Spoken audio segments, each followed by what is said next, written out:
de la Universidad Federal de Río de Janeiro. Sus estudios se centran en la vida intelectual de la Compañía de Jesús durante el siglo XVII, principalmente en sus hombres de ciencia y las controversias en las que estos hombres de ciencia estuvieron muy involucrados. Entonces, bienvenido a Puebla, doctor Carlos Siller, aunque usted esté allá en Brasil. De verdad que estamos aquí muy orgullosos y agradecidos de tener su ponencia. Adelante, doctor. Gracias. Bom, eu gostaria de, antes de começar a minha comunicação, eu gostaria de agradecer aos organizadores desse simpósio, né, pela oportunidade que me foi dada de discutir, né, temas tão importantes e cruciais, né, para o entendimento do que foi a ciência e a sua lenta e difícil construção ao longo dos séculos XVI, XVII e XVIII. A oportunidade está sendo muito bem, pelo menos para mim pessoalmente, muito bem aproveitada, e eu tenho a agradecer muito sinceramente aos organizadores, especialmente ao Carlos Hugo, a Elizabeth, a Nathalie e ao Armando, né, que me convidaram para estar aqui com vocês. A segunda coisa que eu gostaria de falar sobre, antes de começar a minha exposição, é que eu resolvi fazer essa comunicação em português, minha língua nativa, e eu sei que isso apresenta e vai apresentar alguma dificuldade para as pessoas que estão me assistindo, que são hispanófonas, né? Mas a semelhança, né, linguística, digamos assim, entre o português e o espanhol, sobretudo o latino-americano, praticamente me proíbem de utilizar essa língua em qualquer comunicação, né? O risco era fazer coisas que ia tornar a minha fala incompreensível e talvez em alguns momentos até cômico, né? Porque a semelhança é muito grande e a gente acaba fazendo coisas que não... falando coisas que não estavam planejadas. Então, peço desculpas, estou propondo a vocês um sacrifício que eu imagino também não será enorme, porque todos temos intercompreensão entre falantes de português e falantes de espanhol, ao menos no Novo Mundo. Enfim, eu gostaria de começar a minha exposição com uma interrogação interessante. Quem for buscar a formulação original das leis de Kepler, dos movimentos planetários, vai ter uma frustração enorme. Simplesmente não há lei alguma nas numerosas e interessantíssimas obras desse que foi talvez o astrônomo mais importante da sua geração. Certamente, isso não quer dizer que Kepler não tenha proposto órbitas elípticas para os planetas, ou que ele não tenha proposto a proporção fixa entre a área percorrida pelo raio do vetor da órbita e o tempo gasto no percurso. Mas é bastante significativo que o astrônomo não tenha apresentado suas conclusões como alguém que tenha descoberto leis da natureza. De fato, ele buscava proporções no mundo natural. Seu ponto de chegada era o conhecimento da desejada harmonia do mundo, e não algo que fosse sequer parecido com um ordenamento legal dos movimentos dos planetas. Para facilitar a exposição do contraste, que nós vamos tratar a seguir, né, mais para o final do século XVII, Isaac Newton mostra as leis do movimento logo no início do seu tratado mais importante, os Princípios da Matemática. E mostra com toda a distinção exigida nos livros de geometria do seu tempo. A coisa parece com o título Axiomata Sive Leges Motus, Axiomas ou Leis do Movimento. Está logo na página 12, bem no começo. Como fica muito claramente confirmado no resto da obra, Newton acreditava ter descoberto as leis matemáticas que governam os movimentos dos corpos materiais e estruturou sua exposição com uma estrutura dedutiva. Considerar essa diferença entre o pensamento de Kepler e o de Newton apenas como variações estilísticas no modo de apresentação de conclusões científicas, pode levar a uma severa limitação na interpretação do que esses dois grandes sábios acreditavam estar fazendo em seus trabalhos. Por outro lado, reconhecer que essa diferença expõe problemas filosóficos complexos de largo trajeto no Ocidente abre caminhos para um entendimento dinâmico do processo que levou à ciência moderna. Por exemplo, para quase todos os homens de saber do século XVII, do XVI e anteriores, a teologia não era uma disciplina afastada do conhecimento do mundo.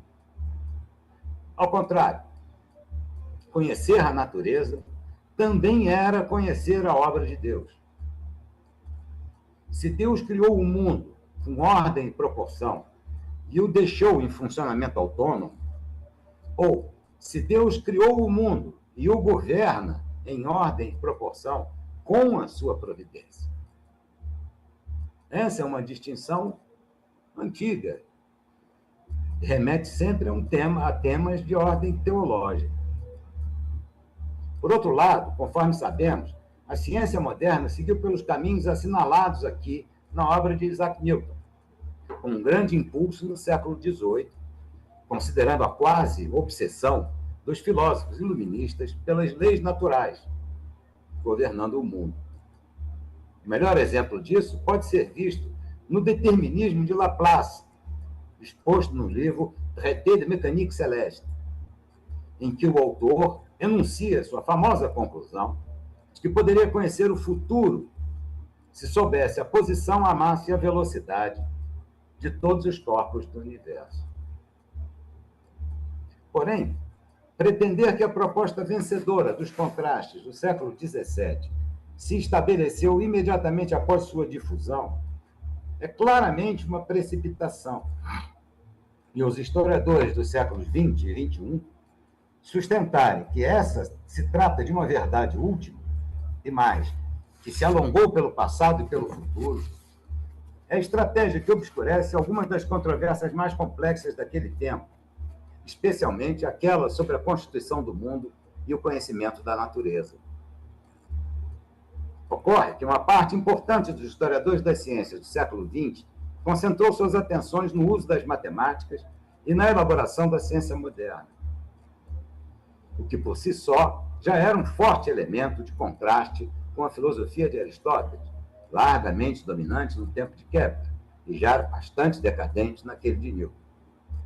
Alexandre Poiré, por exemplo, deixou bem claro o papel central da matematização na filosofia natural, na elaboração da ciência moderna, e ainda insistiu solidamente nos vínculos dessa realização ao platonismo revigorado no século da Renascença. Suas interpretações marcaram a época e abriram caminhos relevantes para os investigadores.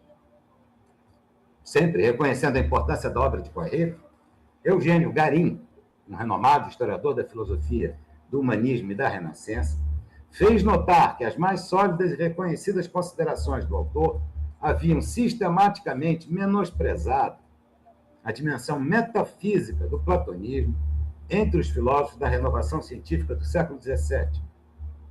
Muito preocupado com a afirmação do racionalismo como motor essencial das transformações científicas, Poiré teria simplificado um tanto o contraste filosófico ao sustentar uma oposição radical entre as variadas escolas peripatéticas daquele tempo, a filosofia de base aristotélica, grosso modo, e aquelas guiadas pelo platonismo emergente no século XV e confirmado ao longo do século XVI.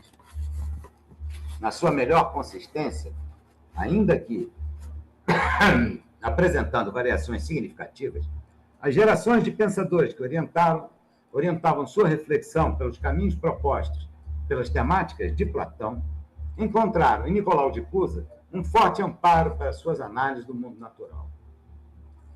De fato, o cardeal filósofo propôs um entendimento do mundo em que o conhecimento preciso e verdadeiro era impossível, tendo em vista sua criação por Deus. O princípio era bastante compreensível. A criação teria sido feita a partir de Deus mesmo, dado que nada poderia haver antes. Uma consequência óbvia é a consideração de que todas as coisas do mundo guardariam esse traço por toda a existência. E tudo que há e pode haver no mundo tem em comum essa mesma característica, ou seja, ter sido criado por Deus a partir de Deus. Essa origem comum e divina é o que sustenta as relações entre todas as coisas do mundo. Para ele, Nicolau de Cusa. Omnia in omnibus. Todas as coisas em todas as outras. Para muitos sábios, esse seria o princípio último capaz de justificar as relações entre os fenômenos do mundo natural, sem nenhum prejuízo daquilo que poderia ser uma causa próxima. No entanto, não se tratou de uma tese unanimemente aceita pelos filósofos que se negaram a crer que o mundo fosse governado por leis.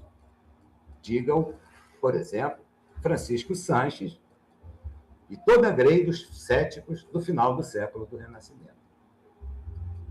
Na segunda metade do século XVI, a conhecida controvérsia em torno da quaestio certitudine mathematicarum, ou seja, a questão sobre a certeza das matemáticas, mostra bem a dificuldade de expandir para o conhecimento do mundo natural a certeza de que as matemáticas ofereciam em seus cálculos e demonstrações.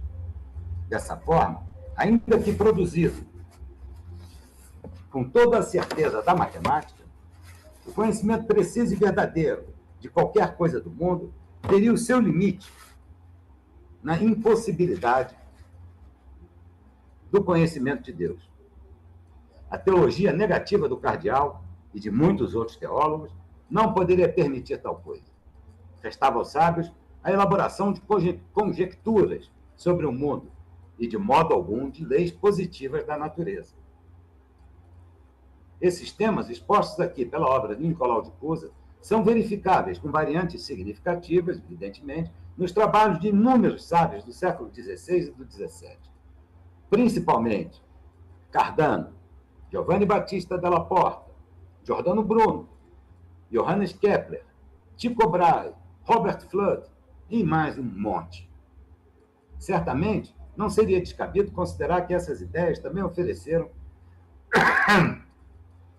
fundamento metafísico às diversas teses sobre a simpatia e antipatia das coisas tão caras aos médicos daquele tempo. Desse modo, fica compreensível que Kepler tenha tratado as proporções dos movimentos planetários em termos harmônicos e sequer tenha passado pelo seu entendimento a ideia de que essas mesmas proporções fossem leis do mundo. Com o passar das décadas, o esforço em conhecer o mundo a partir desse ponto de vista também se desenvolveu aceleradamente entre os sábios, fossem eles religiosos ou laicos, quase sempre em contraste com as diversas propostas mais sistêmicas. As alternativas harmônicas se apresentavam nos estudos de temas dilatados, envolvendo fenômenos para os quais pouco se podia dizer naquela altura. Erupções de vulcões, geração de monstros, efeitos da música no comportamento das pessoas e outras. O conhecimento gerado a partir desses estudos era difundido largamente em todas as partes do mundo, em todas aquelas em que os europeus conseguiram colocar seus pés. O bom exemplo disso é a difusão da obra de Atanasius Kircher, que, aliás, já apareceu aqui nas... A obra seria Mundos Subterrâneos, de muito sucesso entre todos os interessados em mineração daquele tempo, E olha que isso daí realmente devia ser uma quantidade muito grande. O volume foi publicado em 1664. E ele ainda está, na Biblioteca do Bispo de Mariana, no Brasil, na Biblioteca do Colégio da Companhia de Jesus, de Salvador. E certamente também estava em Cusco, na Nova Espanha. Bom, mas sobre isso, eu imagino que vocês devam ter muita coisa a dizer.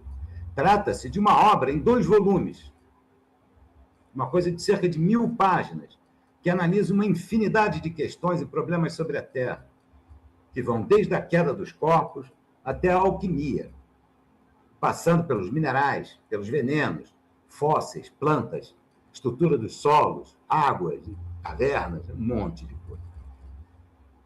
A proposta de Kierkegaard para o conhecimento da natureza bem pode ser sintetizada no tratamento dado pelo padre ao problema da queda dos corpos.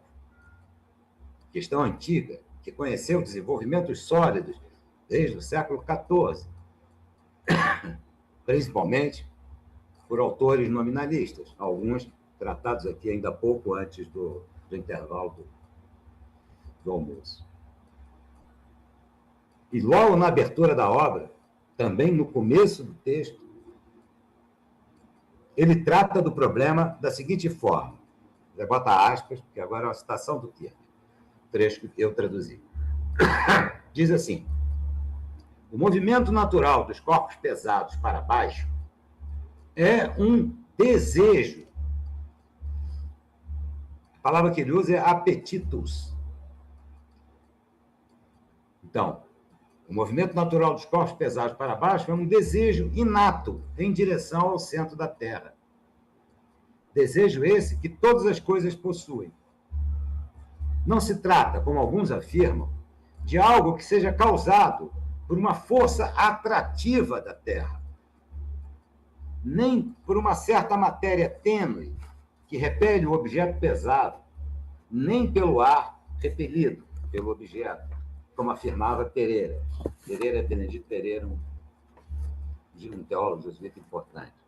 Nem por qualquer gravidade adicionada em seu movimento, como alguns peripatéticos defendem. Isso se encontra no volume 1 do Mundos Subterrâneos, na página 21, coluna A.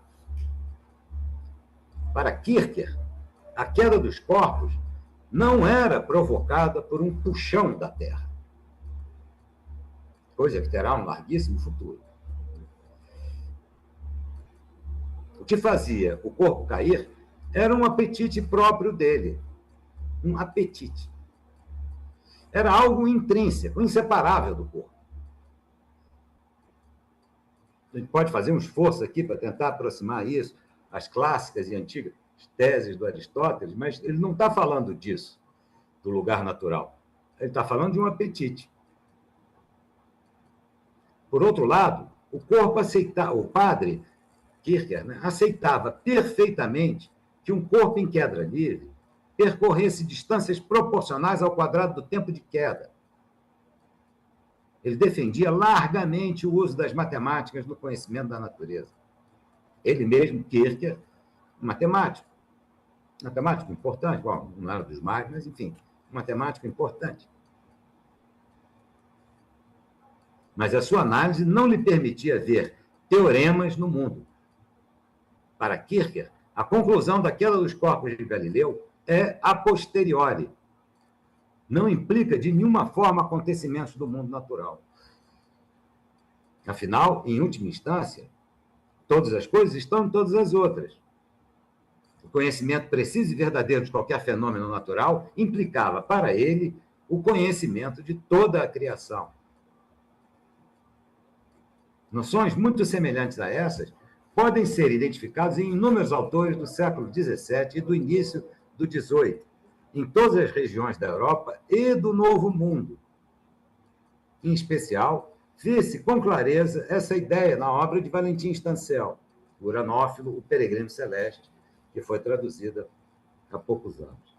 Mas também pode-se perceber com maior dificuldade no Tratado da Juventude, de José Monteiro da Rocha, o sistema físico-matemático dos cometas. É uma obra que ficou manuscrita até o início do século XX. José Monteiro da Rocha é um matemático português bastante importante, que teve sua formação, toda ela desenvolvida em Salvador, no Novo Mundo. Nos vice-reinados da monarquia católica, no Novo Mundo, eu creio que o contexto intelectual mais complexo, ao menos na Nova Espanha e no Peru, onde as universidades estimulavam de uma maneira que era impossível encontrar em Salvador, ou no Rio de Janeiro, ou em Olinda, vai-se poder verificar certamente coisas semelhantes nas obras dos escritores mais destacados. Eu não vou falar muito aqui, porque depois da exposição que a Alice fez sobre a Sor Juana, e outra, certamente, vai ter o mesmo impacto em mim. Muito difícil falar qualquer coisa sobre a Sor Juana ou sobre Dom Carlos de Sigüenza e Ngomba, por mais que eu aprecie e tenha lido. Mas eu imagino que vocês sabem disso bem melhor do que eu. Por fim, cabe registrar que a ciência moderna foi obra construída durante muito tempo por uma grei enorme de sábios, de orientações filosóficas e teológicas muito variadas, que imprimiam às suas conclusões as teses que defendiam. Tomemos exemplo no Newton, para já ficar no grande nome, talvez o maior nome. Um dos mais importantes sábios que já existiram. A lei da gravitação universal, do Newton, descreve muito precisamente a interação entre dois corpos. Mas, cabe a pergunta, em qual parte do universo apenas dois corpos interagem?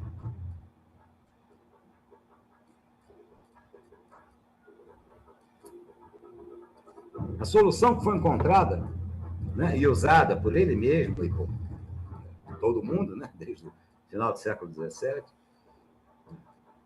essa solução tratou como uma perturbação do seu sistema as interferências de outros corpos. Então, no sistema solar, no sistema, temos o Sol, os outros, o Sol grandão, os planetas bem menores e tal, então um interfere no outro, isso aqui é perturbação, puxa para cá, puxa para lá. A técnica foi muito valiosa e levou a sucessos impressionantes no século XIX, como a história de Netuno, por exemplo, a descoberta de Netuno, que o diga as análises de sistemas de um número discreto de corpos de massa semelhante.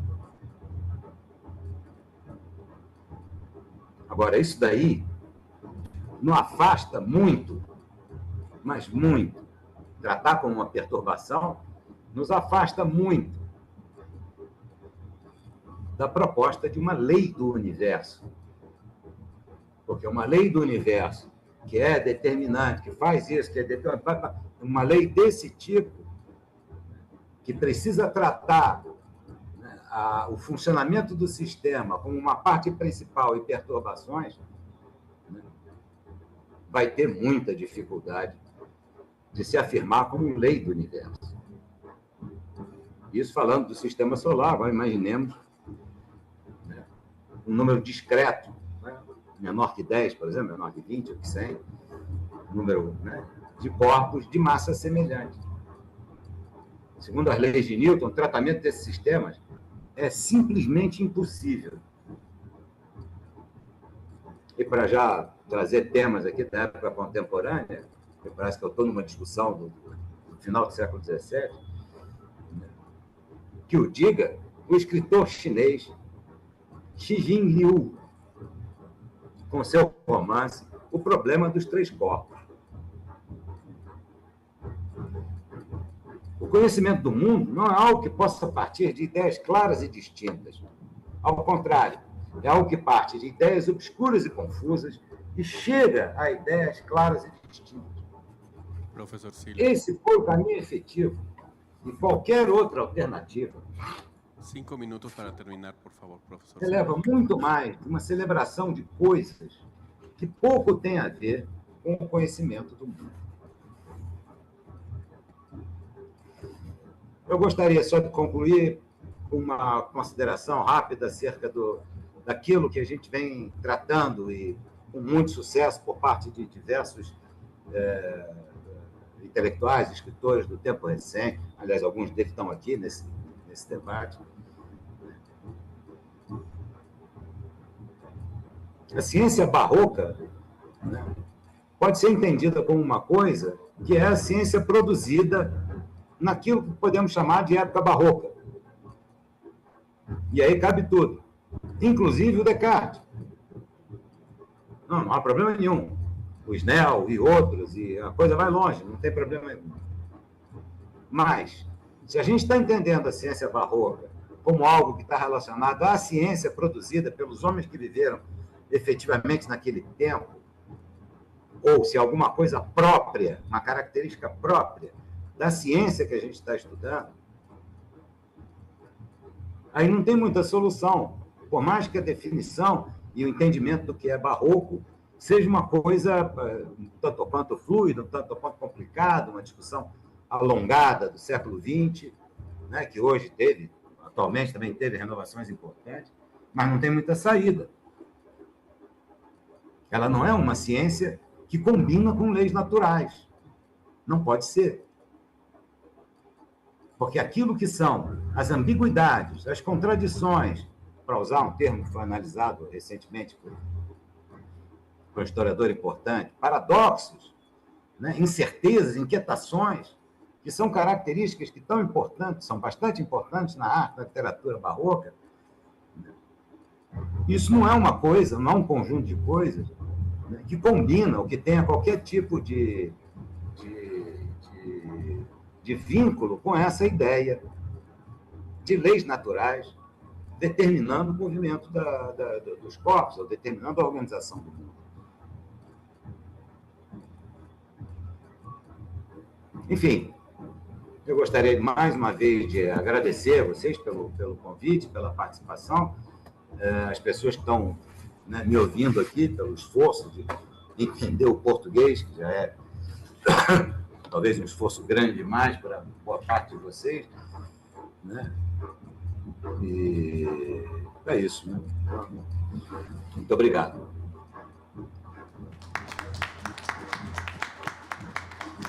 Muchas gracias, profesor Carlos Siller.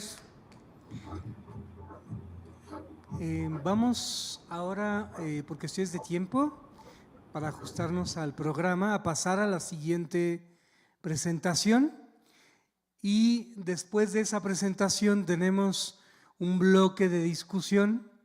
Les pedimos guardar sus preguntas y comentarios para para Carlos Siller, después de Andrew Kashner. So we are going to continue with Andrew Kashner. Questions and comments, please, for these two talks after Kashner's. Hola. Andrew, can you hear us? I hear you. Do you hear me? Yes. Are you able to share your slides? Yes, I will. And while you prepare those, I will introduce you.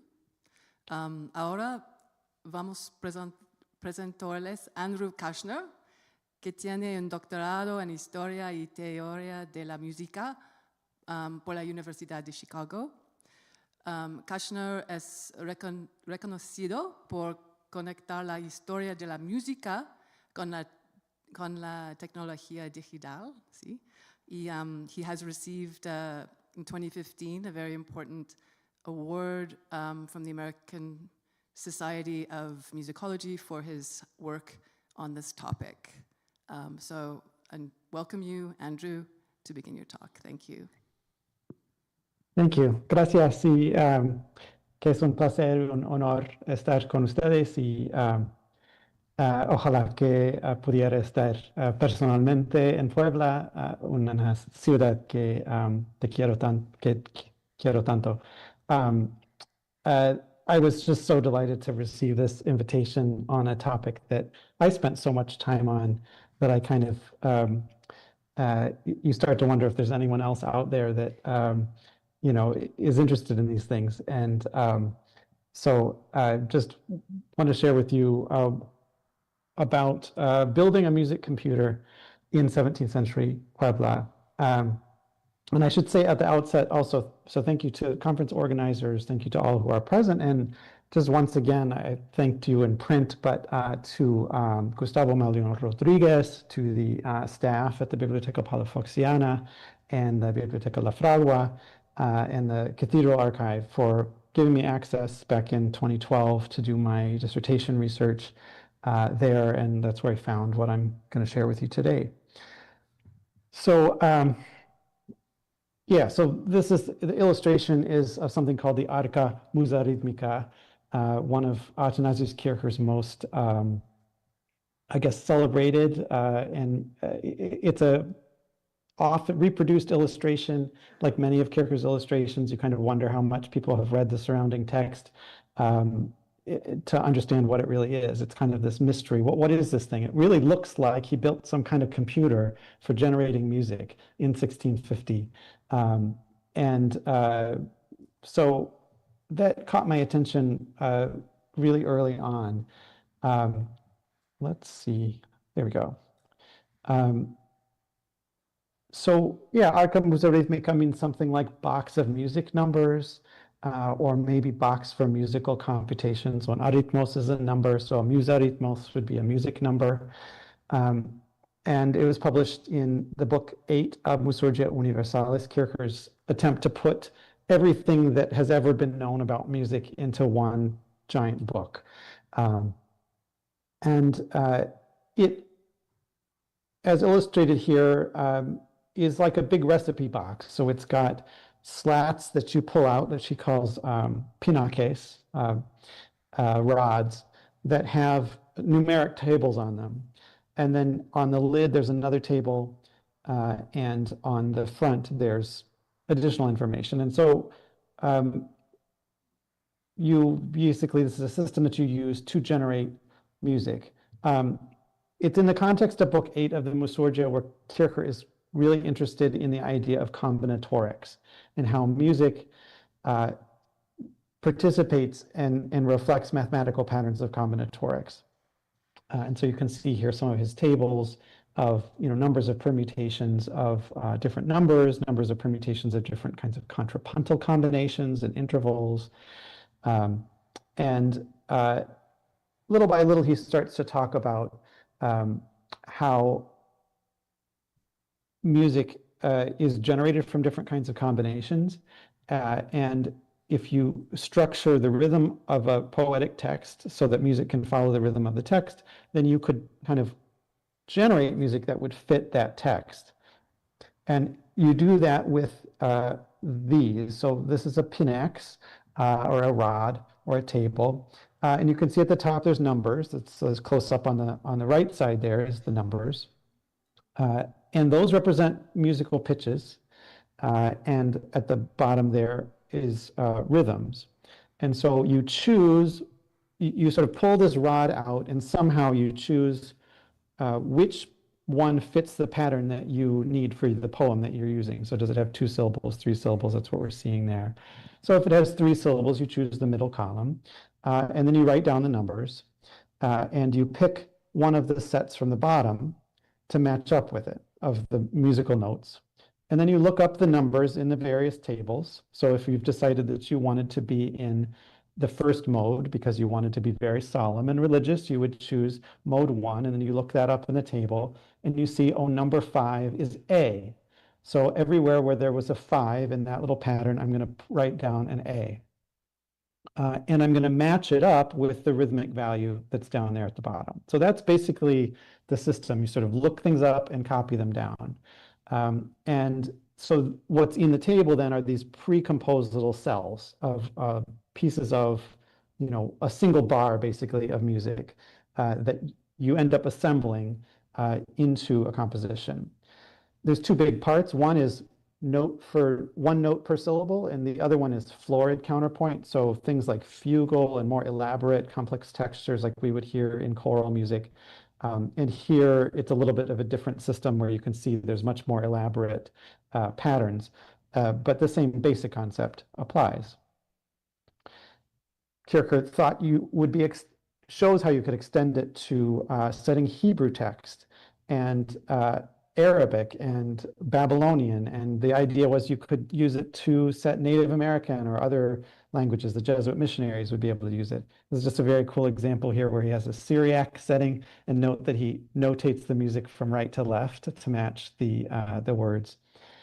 Just typical stuff that we love about Kircher. What does the archive have to do with Puebla? So I had studied this and been fascinated by it. And then in 2012, when I was researching, I was there to research Villancicos of Juan Gutiérrez de Parilla and other composers of the 17th century at Puebla Cathedral for what became my book. And I looked up this manuscript 31765, which in the catalog just says Apuntes sobre Música, notes about music. And found it to be a manuscript miscellany. So what I gather was a just pile of someone's loose papers that got stitched together. And we can all imagine what that might look like if someone emptied out our desk drawer and just bound it into a volume, and what that might reflect about the kinds of things that we spent our time worrying about. Well, whoever this was spent a lot of time worrying about trisecting the angle and different kinds of mathematical problems. And then in the middle of it, here are these tables, which should already look familiar to you, and they looked familiar to me. And so I asked the archivist to pull out the Palafoxiana's copy of the Mussurgia Universalis, and there it is, side by side. You can see it's just been copied exactly, the different tables. There's a close-up, you can see the transfer of data there. So this is significant for a lot of reasons. That's the point of my talk, but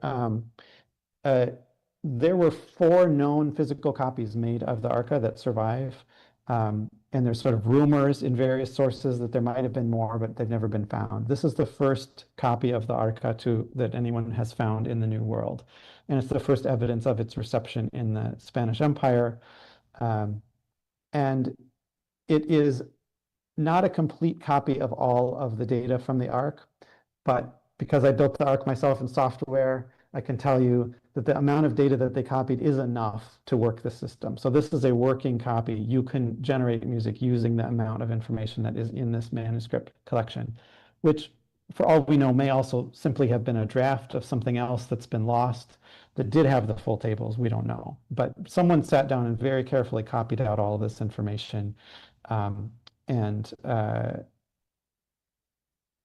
We don't know whether they used it, but we know what it did. And so that's the next topic I want to think about is what was this device, and what does it mean that someone in Puebla is looking at it in the 17th century? And was this in fact some kind of a computer? I built it in software to basically investigate whether you could make it into a computer program and what it would take. So how much would you have to add for it to be a working computer program? How much was missing? And what I found is that Kircher's system really is a mostly automatic system for creating music by combining and transforming pre-made cells, but it's designed for use by a human operator. So for example, in software, a modern computer at the lowest level is just working on bits, ones and zeros. And then things that are encoded into a series of bits. So you can turn a number or letter into a string of bits and work on it that way. That's not very convenient for a human to use. So Kircher does things like look up this symbol in the table, he says, and copy it down on the paper. Well, that's actually very hard for a machine to do. But it's very easy for a person to do, and a person doesn't even need to know anything about music to simply copy the shape of a symbol to a designated place. And this is what Kircher said about, if we go back up here, this paragraph where he introduces the arc. He talks about that this is designed for an a musicus to use, or a tiro, someone who has no experience of music, should be able to compose music just using the device. And that idea really is the same concept of modern computers. Alan Turing, in his famous paper on where he invented what are known as the Turing machines in the 1930s, This was a thought experiment within the field of very theoretical mathematics about trying to figure out what numbers could be computed and which numbers could not. And the idea was, well, if we could build a device that could compute everything that can be computed, then if that device could not compute it, then it would be uncomputable. That's what he was interested in, but this idea that he came up with of the Turing machine, this is a kind of a physical model of what it would be like, but it really is a thought experiment where you have an input tape going in one end and an output tape going on the other end, and then you have something in the middle. All it can do is take a symbol that's on the tape and turn it into another symbol, but it can have a set of rules that it could tell it how to do that. And Turing's idea was that you could compute anything in mathematics eventually by designing a Turing machine that followed the series of steps to transform inputs into outputs. So what Kierkegaard is essentially saying is, here's all these data tables, and you can look up all the information that you need, and here's rules for how you transform that data, and here's the music paper where you write it down. So you have this flow in a transformation stage and a flow out. It's a very similar concept, and it's a similar goal, where Kierkegaard is basically saying, can we encapsulate everything we know about music in a mechanical device? And what would we learn about music by trying to reduce it to an algorithm? Could we capture the whole thing, or what would be missing? I'll skip some more of the computer science here. I'm taking a break at the moment from my computer science classes, and I'm doing a master's degree in computer science now. So I have to switch hats here. But basically, in short, all of the components of a modern computer are there in some form. You have an input device, you have an output device, you have long and short-term storage, and you have a very specified method for how to transform structures of data into an output. In my software implementation, these are how I structured it, following very closely Kierkegaard's model. We have a component that sets up the data structures. We have one that reads the input. We have the Cogito module that actually calculates, does most of the algorithmic stuff, and then the Scribble module that writes the output. The chance module, the Fortuna module, is important because Kierkegaard keeps saying, just choose, pick one. Well, a computer cannot just choose. It has to have some way to choose. So we use random numbers, but I strongly suspect that Kierkegaard would have objected to equivalent of rolling dice. I think that there would have been some theological objection to that, but I'm very curious what he would recommend instead. That issue of how much of this is up to chance and how much is under God's control, it all runs all throughout this, and I imagine other Kierkegaard works too. So the software takes input, you take the text and you mark it up with syllables and set a few parameters, like whether you want it to be in a particular tone, mode, and it generates what's on the right side here, which is in computer language, can be translated into music notation. So you give that to another program and you end up with notated music. And it can do this almost instantly. Again, this is the process the software uses for transforming those inputs into outputs, and you can trace through the whole thing and see how that happens, which is how computer scientists prove algorithms. And so this is my way of demonstrating that Kierkegaard's system really meets many of the standards of modern algorithm. So I put this together on a website you can visit, and hopefully technology will work. So arca1650.info, you can go and you can choose the style you want to set a text in. So we'll choose simple counterpoint, note against note. We'll choose a text. These are Kierkegaard's prepared texts, but there is a separate section where you can actually type in your own. Let's choose a mode. Pious religious is tone 1. That sounds good for Kierkegaard. And then we click compose. Yes. We're just looking at your one slide, so I'm not sure if you want us to be seeing something else. I do. Let's see. I thought I shared everything. Let's try.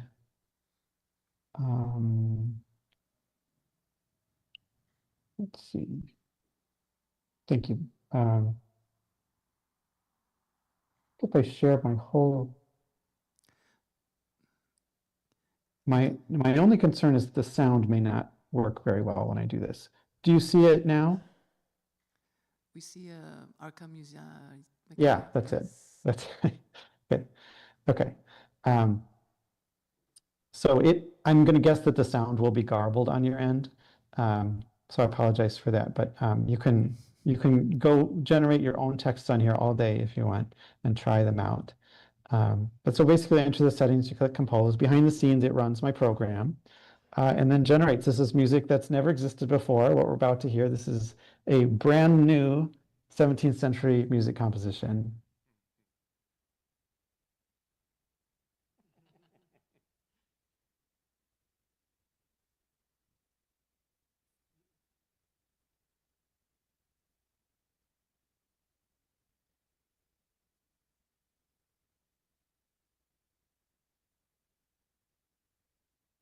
Could you sing along? We can't hear anything.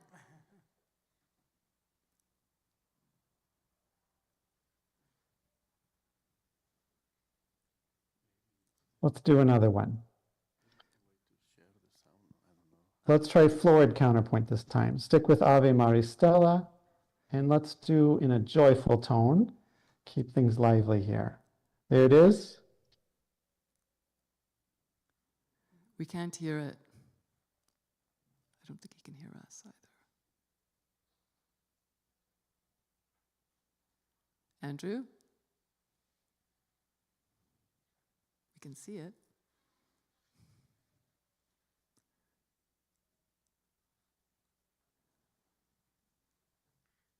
I think he can't hear us. I know, yeah. Andrew, hello. Yes. Hi, Do you hear anything? No, we can't hear anything. Oh, well, I'm very sad about that. Yeah, that's Zoom. Well,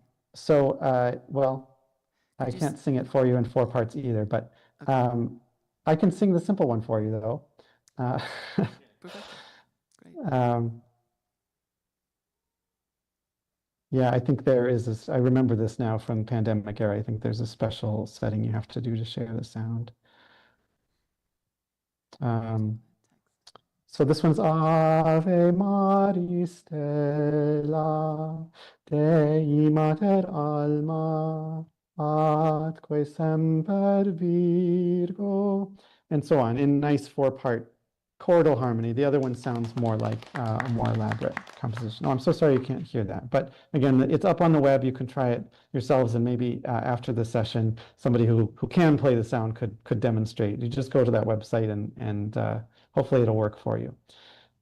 So this shows that it works, basically, and it kind of shows how well or how not well it works sometimes.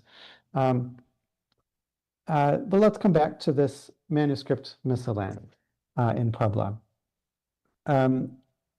It contains a huge variety of things, from cathedral administration, surveying, weights and measures, a long section of tithe accounting for the cathedral, geometry, compass ruler problems, with a big section on trisecting the angle, which is a famous unsolvable mathematical problem that still today people keep trying to solve. There's a book about this called The Trisectors, about these kind of crank amateur mathematicians that try to trisect the angle. So we have a trisector here working in front of us. In all kinds of other things, a universal chronology of all world history, a map of all universal knowledge. Here's some of the attempts at trisection, and you can see the actual impression of the compass and ruler. A treatise on hydrology. This is this map of universal knowledge, faculties, and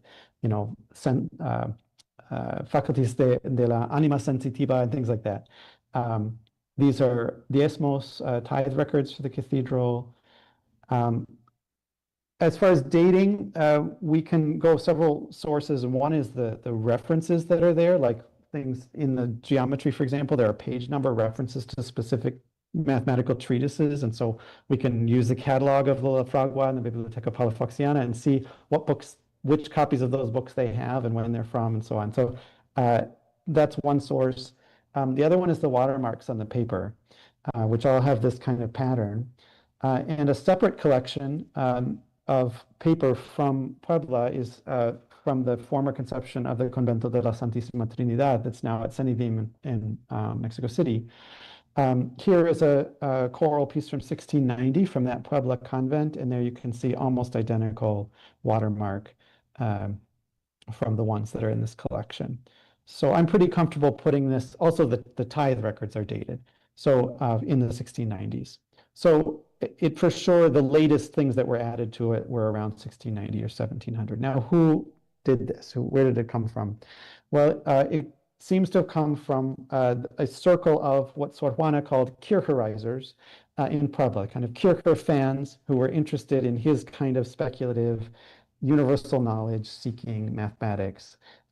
And his biggest fan was Alejandro Fabian, a Puebla man who has this extraordinary correspondence with Kircher in Rome that starts out as a fan letter where he talks about seeing the Arca Musorhythmica in the copy of the Musorgia that was shown to him by, I think, Father Jimenez at the convent, and just kind of going nuts for it and wanting to build one, and doesn't really understand what it is, but he's really excited about it.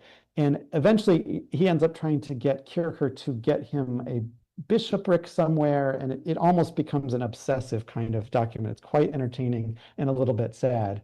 But the copy that I looked at in the Palafoxiana is probably the same copy that Fabian is referring to here. Additional kind of tantalizing piece of evidence is this architectural floor pan that appears stuck into, with some other paper stuck in the middle of it in the collection, which has enough information to reveal its location at the corner of Calle C Sur and Tres Oriente, where I think you can go eat inside whatever this house was. And I would love it if you did so and report it back to me. I would love to be able to check it out. You can see the basic structure is all the same from what was in that floor plan. This is very, very close to the university, and it's very, very close to the cathedral. Why is it in there? Is this where Fabian lived, or someone like Fabian who is connected to both the cathedral and the university, who was interested in math and music? Something along those lines seems to be pretty reasonable. Incidentally, Kircher's work also showed up in the other side of the Atlantic in the Spanish Empire. This is an 18th century source I found in Madrid. So all of this kind of fits together. I love this miscellany because what you see here on the cover of Caramuel y Lobkowitz's Mathes's Biceps, you know, it's all there: geometry, arithmetic, music, algebra, logarithms, cosmography, astronomy, all of it there. All the things that are in that collection, all brought together. And, you know, here he has music off to the side, but I think that for Kircher, at least in the context of the Musorgia, music brought together all of that. So it's, if you could encapsulate music in a device, you're really encapsulating all knowledge in a device. And this is very much of a piece with the Neoplatonic kind of notions that we see in Puebla Cathedral, that I've written about as reflected in the Villancico repertoire that performed there, which, again, I can't sadly play the audio for you of music from Puebla that I edited, but this center of knowledge centering around number,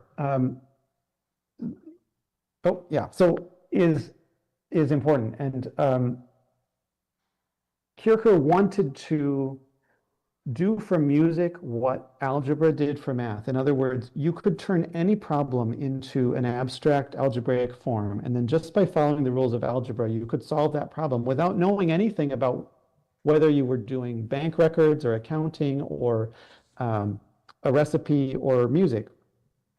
So could you turn music into a set of symbolic operations that sort of like that Turing machine, just by doing those operations, you could actually generate music? And what that reveals about Kierkegaard's concept of music is that he saw music as more invention and combination. Invention in the Latin sense, inventio, finding. Combinations that were already there. And which, interestingly, this is the way in probability today. Still, they talk about, you know, sets of probabilities as though all the possibilities are actually there in the set. You're just choosing one, kind of out of the air, out of the spectrum, that rainbow spectrum of all the possible colors. You're pulling out one and assembling it. It is much less of a modern concept of somebody, you know, expressing a new idea. And so it's a kind of a mechanical conception of composition that made sense to be mechanized.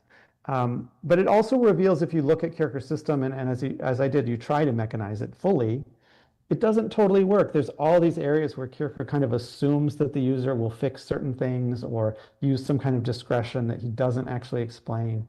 And there's aspects of his system that are not fully theorized even at the time, and so he can't really quite get it right.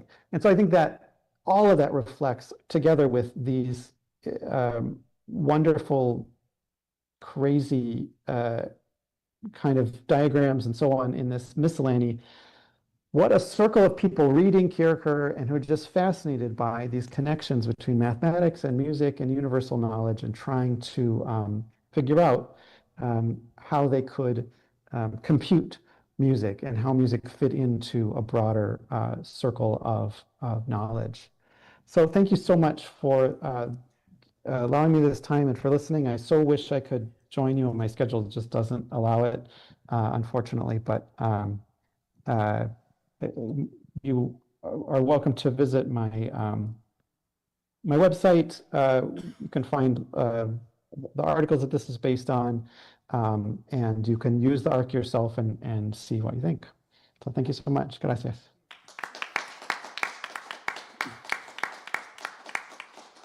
Thank you very much, Andrew. We have a couple of minutes for questions or a comment, if there is any here at the room. Robert?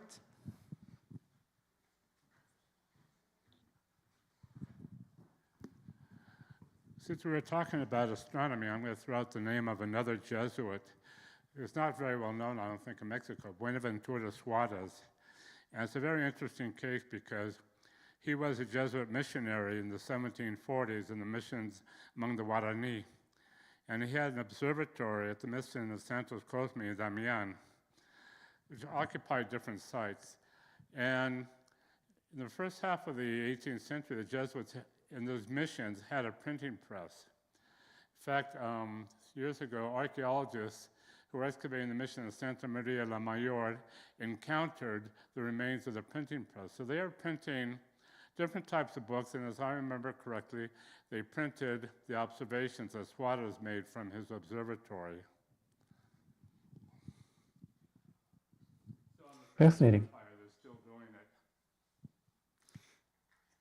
Any reaction, Andrew? Or okay, here we have another question. Oh, yeah. Yeah. Well, I'm going to speak in Spanish. But I have a question for Dr. Carlos Siller. Dr. Siller, de una biografía escrita por otro jesuita, Juan Antonio de Oviedo, 1752, sobre la vida del padre Joseph de Vidal. En la introducción él habla sobre un experimento de Athanasius Kircher, en el cual parece referir justamente a esta idea de armonía, y la utiliza como una metáfora para explicarles a los elementos nuevos, a los estudiantes de la Compañía de Jesús, que este tipo de armonía también se refleja entre ellos y mantenerlos unidos en las diferentes misiones o lugares del mundo donde están, ¿no? Principalmente en la Nueva España, pensando en estos estudiantes que van hacia las misiones del norte. Y es interesante, bueno, a mí me parece interesante la idea de que refleja justamente un experimento de Kircher acerca de la música y de esta armonía que ha estado saliendo en las diferentes conferencias el día de hoy, ¿no? Para 100 años después ponerla como un elemento que puede cohesionar justamente espiritualmente a los elementos de la Compañía de Jesús que están dispersos en un territorio, ¿no?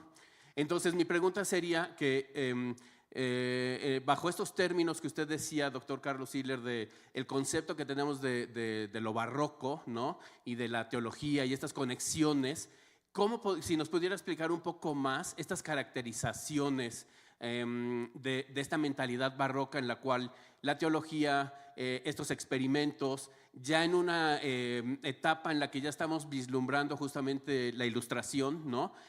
¿Por qué traerla a colación? ¿Y exactamente qué reflejaría de este pensamiento barroco en por ejemplo, una obra biográfica, ¿no? Gracias.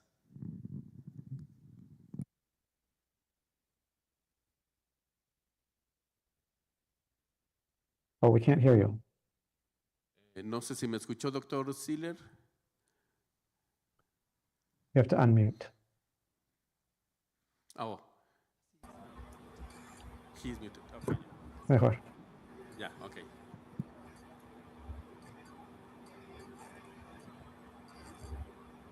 No sé si escuchó mi pregunta, doctor Siller. Na realidade, não. Está muito baixo. Se puder repetir, eu agradeço. Okay. Estou fazendo esforço aqui. Ok, entonces, a ver, voy de nuevo. Sí. ¿Cómo podemos, si usted nos podría explicar un poco más sobre esta parte al final que usted hablaba de la concepción del barroco, ¿no? En la que la teología, experimentos, ¿no? Sobre el mundo natural, la lectura del mundo natural, personajes como Kircher, ¿cómo nos reflejaría, por ejemplo, el que un jesuita durante el siglo XVIII, 1752, haya empleado un experimento de Kircher para ejemplificar la armonía espiritual que cohesionaba los elementos de la Compañía de Jesús, principalmente los estudiantes misioneros que están dispersos en un territorio? Entonces, si nos pudiera explicar un poquito más de esas caracterizaciones del pensamiento barroco en el que justamente se están aglutinando diferentes perspectivas y disciplinas, por favor. Gracias. Sim, claro, claro. Eu gostaria de começar me desculpando, eu não ouvi, eu estou com um problema aqui com as caixas, o som, enfim, né? Demora um pouco, você me desculpe. Mas o que ocorre é o seguinte,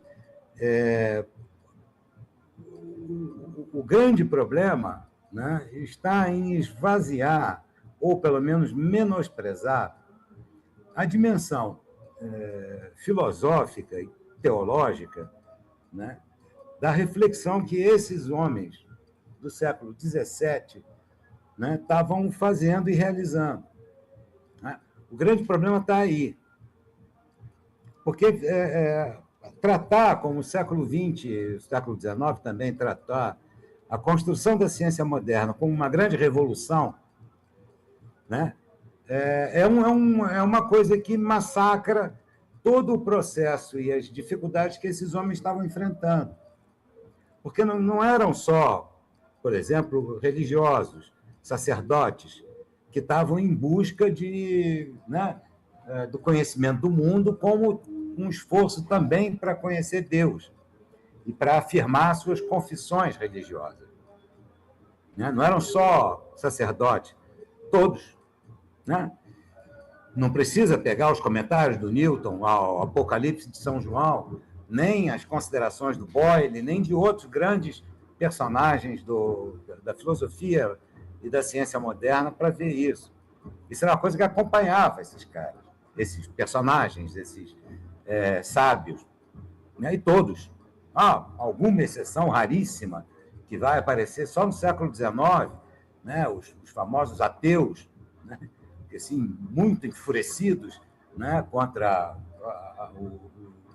os religiosos e tudo mais. Então, isso é uma coisa que acompanha, né, a vida desses homens de ciência também. não é separável. É isso que eu estou tentando definir aqui. Seja a noção que se tiver teológica sobre a organização do mundo, Deus e ou o que for, né? Mas, de qualquer maneira, tem uma. Essa coisa de ciência laica, né, é uma invenção tardia. Isso é uma coisa que tem muito sentido no século XIX, no final do século XVIII, no século XX, certamente. Né? Mas antes, não. Então, considerar que esse tipo de coisa não existe e relegar todo o esforço que gerações e gerações de sábios fizeram na Europa e no Novo Mundo, né, para conhecer a natureza, para conseguir interferir nela, para conseguir fazer as coisas e tal, considerar esse esforço todo como um exotismo, né, ou esse esforço de como é que é o nome? Ou esse que o Andrew acabou de explicar aqui para a gente, como um esforço meio vazio, coisa de charlatão, fazendo garrafa e um monte de porcaria que não serve para nada. Esse tipo de consideração ela é própria do final do século XVIII, mas não é de jeito nenhum do século XVII, do século XVI. Com relação a isso, em nós, os historiadores das épocas posteriores, do que naqueles que viveram esse tempo. Então, isso daí eu acho que é o primeiro problema. Quer dizer, pensar o mundo como uma grande totalidade, né, era o esforço que muitos desses filósofos fizeram. Então, não é à toa que os recortes são muito, muito, muito diferentes. Né? Se eu gostaria de completar com um comentário rápido, né, que está relacionado ao colecionismo, que no final do século XVI, no século XVII foi uma maravilha, até o século XVIII, né? Ali se coletava coisas esperando entender a obra de Deus. O negócio não era, vou juntar uns objetos esquisitos aqui, uma moeda antiga, né, para usar a expressão do Galileu ridicularizando esses caras, né? Pegar um camaleão seco, uma coisa. Escuta, para o Galileu era um camaleão seco, mas para aquele que estava colecionando, né, era um objeto importantíssimo da criação do mundo. Falava sobre isso. Mesmo que nós, eu inclusive, seja muito distante de tudo isso, né, eu não sou de maneira nenhuma crente, temente a Deus ou nada disso, mas eu não posso não reconhecer que esses caras, que esses personagens do passado trabalhavam nesse horizonte e buscavam as harmonias entre as coisas do mundo para estudar a criação de Deus. Mesmo que, para mim, isso é um negócio completamente sem sentido. Para mim, pessoalmente, isso é uma coisa meio sem sentido. Não sei se eu respondi, mas tentei. Né? Desculpe aqui o mau jeito no início, mas... Muchas gracias. Tenemos solo poco minuto. Andrew, I wanted to tell you, I don't know, maybe you know already, but yesterday we had Fabian Valdevir speaking as part of the symposium, and he's done a lot of work on the manuscripts at the Palafoxiana and was presenting on different visual modes of looking at diagrams and text side by side. And he is pretty sure that your unknown Puebla manuscript was actually written by Alcalá y Mendolia. Ah. So it's pretty exciting. It opens up some interesting paths, maybe. Yeah. Well, that's so interesting. I'm sorry I couldn't have been there, and I would love to learn more. So yeah, if he could, if you could put him in touch with me, I would be really grateful, because this was just something that I found while researching something completely else, and I spent my entire time that I had access to the Palafoxiana taking pictures of this manuscript, telling myself this is the craziest thing. It has nothing to do with Beyonce. And it was only during the pandemic when I was stuck at home and I needed work to do that I didn't have to travel for. I thought, well, I've still got this pile of things and all these detailed notes I took and the watermarks and everything, see if I can make anything out of this. But it's kind of, the whole thing felt like such a pipe dream. So it's wonderful to know that this, just to even have confirmation that other people, that it exists, that other people have seen it and worked on it. That's terrific. So sorry, who was it that you think the author was? Alcalá y Mendolia. Mendolia, and who we can was send that? you an email. Yeah, thank you. Yeah, that's great. And hopefully, as part of the proceedings for this conference, there can be a little, not just what you presented here, but maybe some interactions between different presenters. So a possible Sure. occasion for you and Fabian to discuss that and other Baroque topics. And I'm sorry, I don't know who Alcalá y Mendolia is. He is one of the Kirchereisers. Oh, okay. Kirchereisers, yeah. Okay, like what was he a professor? Su nombre completo es Antonio de Alcalá y Mendiola. Y él fue el contador justamente del obispado durante un tiempo. Por eso en la miscelánea están estas cuentas, ¿no? Y al parecer, bueno, también tiene algo sobre náhuatl. Es decir, un tipo que estaba interesado en todas las ramas del conocimiento, ¿no? Es hermano del cronista de la ciudad, que también, no recuerdo ahorita el nombre, si alguien me puede ayudar aquí en el público. Mercedes, ¿tú te acuerdas de el cronista, el nombre del cronista? ¿Alfonso? No. Bueno, el caso es que hay otro Alcalá y Mendiola que escribe una crónica de la ciudad y bueno, son hermanos, ¿no? Y justamente nuestro colega Fabián Valdivia ha estado descubriendo más información sobre este Alcalá y Mendiola que escribió esa miscelánea. Entonces, por supuesto que los pondremos en contacto para que puedan intercambiar información. Fantástico. Pues pensaba que no podría ser Fabián, porque a causa de los datos. Pero hace sentido, es un contador, interés en historia, en cronología y todo eso es muy interesante. Y quizás se puede encontrar más evidencias de la arca. No se necesita construir en una caja para usarlo. Entonces, it counts. It counts as a physical realization of the device just to copy it down because that's all you really need. In the same way, the software is just written down. But it would be cool if we found some kind of an actual device. Vamos a hacer la pausa del café, 5 minutos, porque Nidia tiene que viajar hoy. Nuestra siguiente ponente, Nidia Pineda, viaja de regreso. Entonces vamos a tratar de ajustarnos a los 5 minutos de un break de café y regresar para cerrar el evento, para tener un intercambio más. Están muy cordialmente invitados Andrew y Carlos, si pueden unirse a nosotros en 5 minutos más, por favor. Muchas gracias. Coffee break. Gracias.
Nidia Pineda de Ávila, quien trabaja actualmente en la Universidad de California, en San Diego, Estados Unidos, en el Departamento de Historia y en el Programa de Estudios de Ciencias.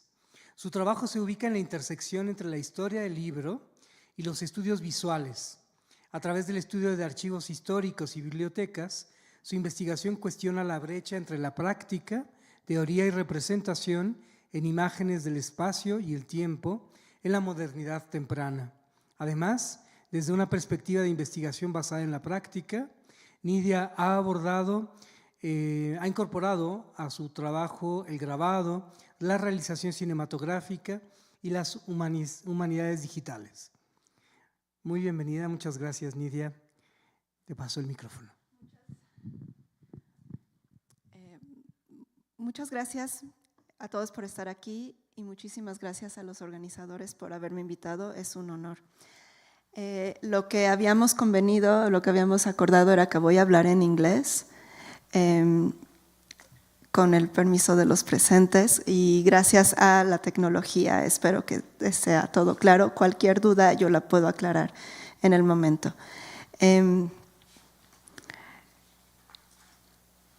Bueno, entonces, here we go. Switching. I'm going to begin to talk about where I'm coming from. Oh, so this is it. I have to say I'm not a specialist in Sigüenza y Góngora. There are other specialists in the room.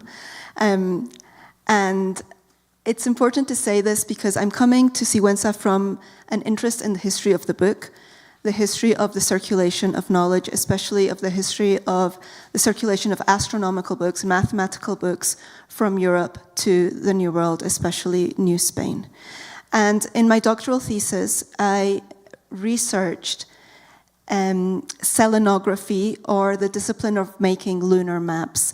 And I was very interested in tracing the circulation of lunar maps from the European Republic of Letters to the New World.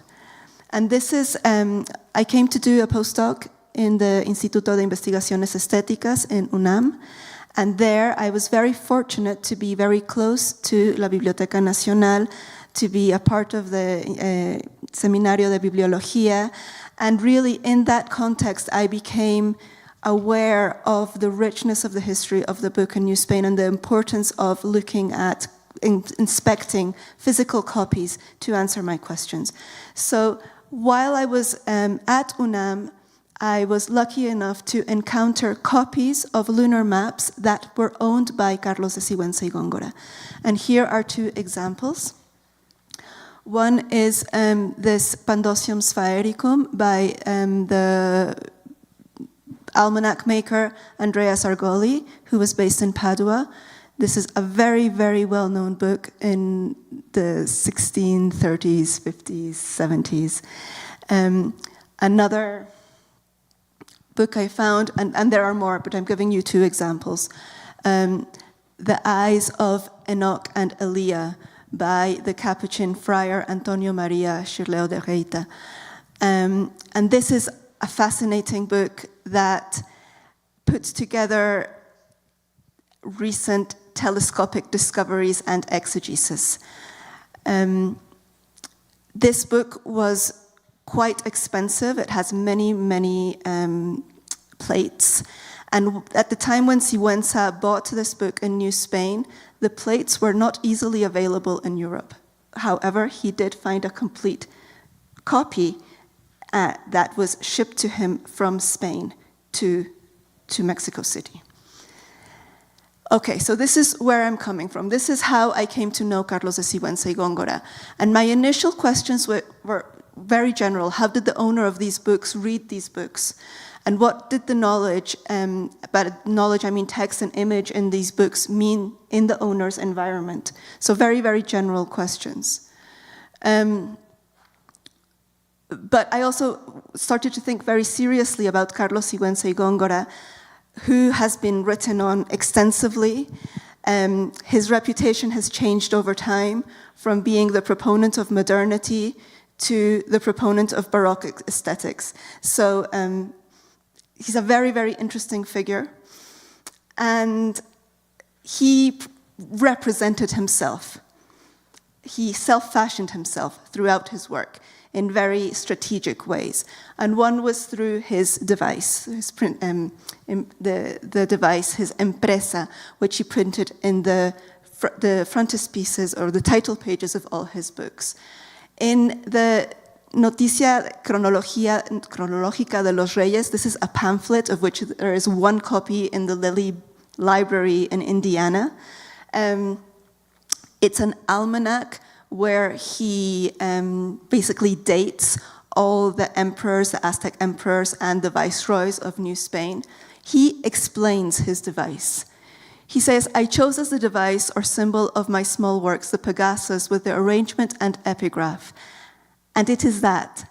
It signifies a man who demonstrates his spirit to be always intent on lofty things for the benefit of his homeland. I shall never desist from the effort I put into this, for I am always occupied in investigating that which at some time may perhaps be judged useful, although, the cause being ignored, I don't know why, in examining with curiosity our domestic histories, there is not only no application, but not even profit. So he's saying, I will raise my spirit for the investigation of lofty things, for the description, for the benefit of my homeland, even though this is not at all popular here, right? That people aren't interested in our domestic histories. So, first thing, this is an astronomer. This is Sigüenza for me. I'm trying to create my understanding of Sigüenza. Sigüenza inserts his practices in locality, okay? And I think that's where we have to start thinking of him as a mathematician and a historian. So across genres, in the Teatro de Virtudes Políticas, which is a triumphal arc for the entry, the description of a triumphal arc for the entry of the viceroys, he represents himself as catedrático propietario de matemáticas, okay, chair of mathematics. In the Triunfo Parténico, which is a description of the festivities in honor of the Immaculate Conception in the university, he also depicts himself as mexicano y catedrático propietario de matemáticas, chair of mathematics again. In the Glorias de Querétaro, which is a history of a convent in Querétaro and also a history of the region of Querétaro, he again depicts himself as natural de México, catedrático propietario de matemáticas en la Real Universidad. He is always saying he is the matemático of the Real Universidad. And here I'm going 10 years approximately later, he says, I'm cosmógrafo and matemático regio en la Academia Mexicana, which is also the Universidad. So my new question, right? What does it mean to be a mathematician in New Spain? What does he mean by being a mathematician? And more generally, what could that mean in New Spain? So to begin answering this question, and I'm not the only person who has talked about this, of course, we have to think of mathematicians in the context of the university, and this is a question that has produced many, many, many pages. For instance, a famous article by Robert Westman, the role of that mathematician in the European Court, I think it's called, or Mario Biagioli's work on the role of the mathematician in different social spheres. But this question has, to my understanding, not fully been answered for the case of New Spain. And even in the European context, I think it remains a question to be explored. So I'm going to talk to you a little bit about the University of Mexico. As you may know, it was officially funded by the King of Spain in 1553. And it was regulated by the Real Audiencia, the main viceregal court in New Spain. It functioned like a corporation of Spaniards born in Iberia and the New World, so peninsulares and criollos, who governed themselves by means of a faculty senate and system of committees. The head of the corporation was an elected rector who usually governed for 1 year. This official was frequently also a member of the council, the cabildo, of the Metropolitan Cathedral, and a judge oidor of the Real Audiencia. Additionally, the university was overseen by chancellors, also members of the Metropolitan Cathedral, who were in charge of extending the degrees certified by the university. And the degrees were doctor, master, and bachelor. And they gave the seal of the corporation. High university officials acted across ecclesiastical and civic bodies, okay? They were extremely political. So the space of scholarship was an extension of the financial, judicial, and clerical institutions. So nonetheless, or maybe because of this, there was constant friction between these spheres, as well as with Jesuit colleges, where the teaching of the liberal arts was important and successful. So the university was also a place that mirrored the casta system. It was, generally speaking, a space restricted to men of Spanish descent, even if in the foundation statutes, indigenous men were to be admitted. Only exceptionally, however, were the sons of indigenous elites allowed to enroll. In the 1645 statutes, Black men, mulattos, mestizos, and people of other castas were officially banned from the institution. So the university regulations were another colonial instrument for the construction of racialized ideas such as purity of blood, pureza de sangre. Within this framework, it seems that the student body was heterogeneous in terms of economic backgrounds. Some high officials with servants and students could not afford the fees of graduation, would share the same physical spaces as those who could afford them. At the same time, the high officials of the university reflected social mobility of members, spatial and social mobility, geographical, I mean, of the members of the colonial administration. For instance, rectors traveled to and from American offices, and the university could be but one stop towards a distant yet valued outpost such as Manila. So Dr. Nicolás de la Torre, Bishop of Cuba, was the founding chair of Mexican languages in the Mexican University. Dr. Antonio Rodríguez de Villegas was an oidor de la Real Audiencia de Filipinas and rector of the university in 1618, and he held festivities for the Immaculate Conception in Mexico before he went to Manila.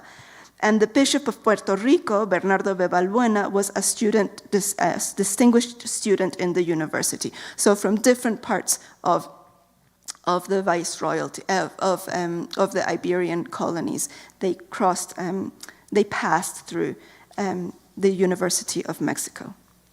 Okay, now based on the statutes of the University of Salamanca, the university was organized across 5 faculties: theology, canons, law, medicine. Those were the higher faculties.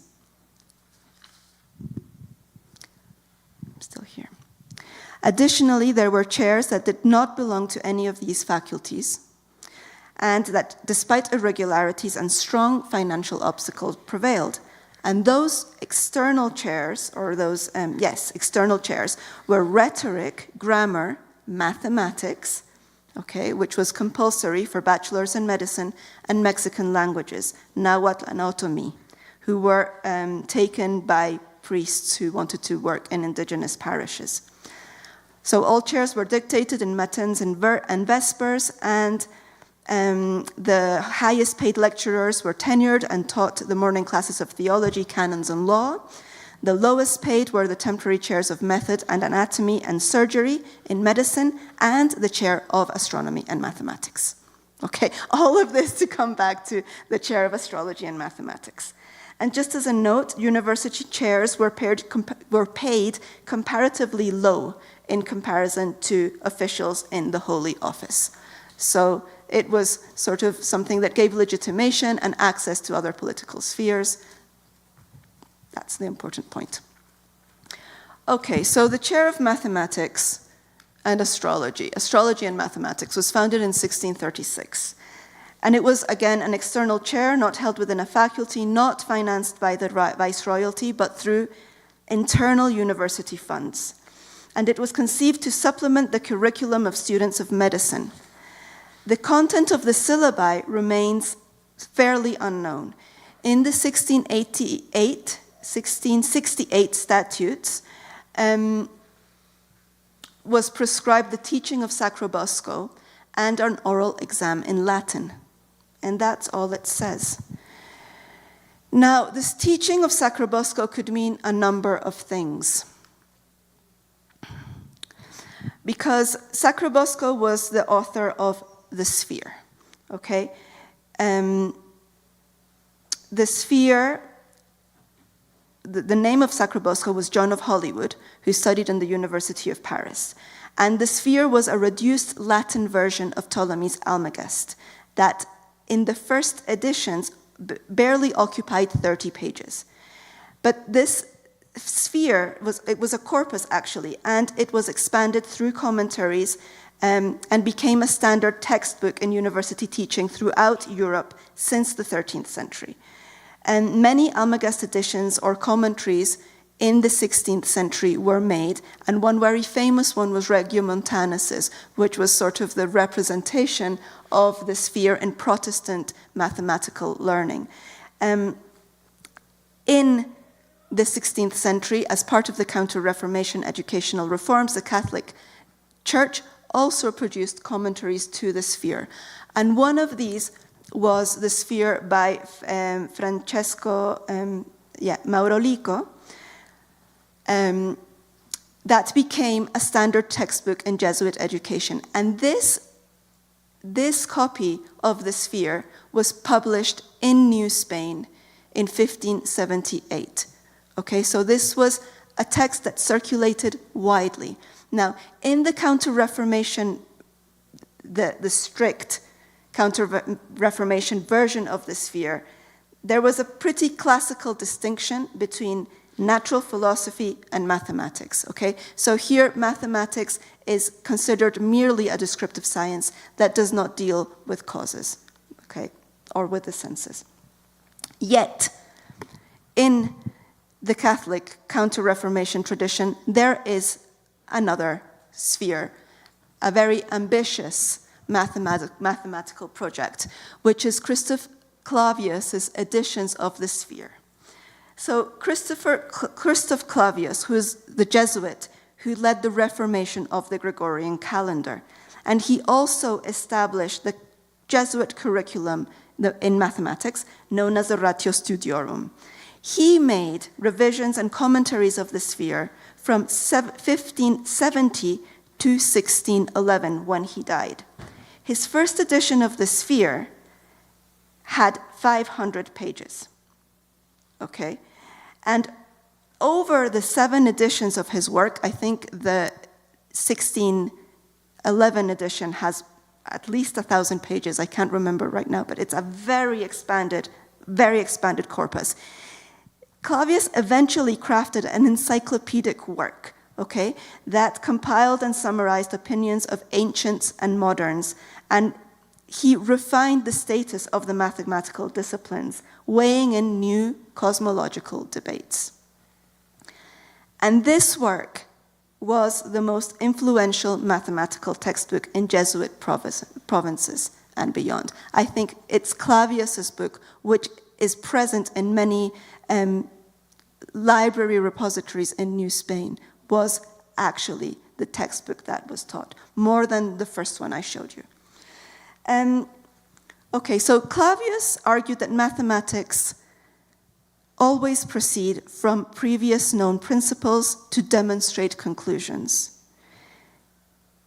He wrote, mathematicians never assume anything unproved, whenever they wish to teach something, if anything relevant belongs to what they have previously taught, they take it as granted and demonstrated and only explain that about which nothing has yet been written. Okay, so what Clavius is doing is elevating mathematics to a demonstrative science. His whole work is a claim for the legitimation of mathematics. And in his work, very broadly speaking, he divides maths into arithmetic, music, geometry, and astronomy. I will not read this quote, but these are commensurate arts and disciplines in his philosophy. So just to sum up from here, what I'm saying is that in the chair of astrology and mathematics, what we know in the statutes is that the sphere, or Sacrobosco, was taught. Sacrobosco could be taught in these two versions. The distinct mathematics from natural philosophy version, or the Clavius version, in which mathematics is a science and mathematics can be involved in the understanding of cause. So it's elevated to natural philosophy. Especially in Sigüenza's case, I think we are thinking about Clavius's mathematics. Yes, I've already said this, in Clavius's mathematics, some branches, not ranches, were integral to understanding the physical world because they could engage with matter through the senses, and mathematics was useful to many disciplines, especially through theology, for understanding the meaning of Scripture. So all this is still under theology.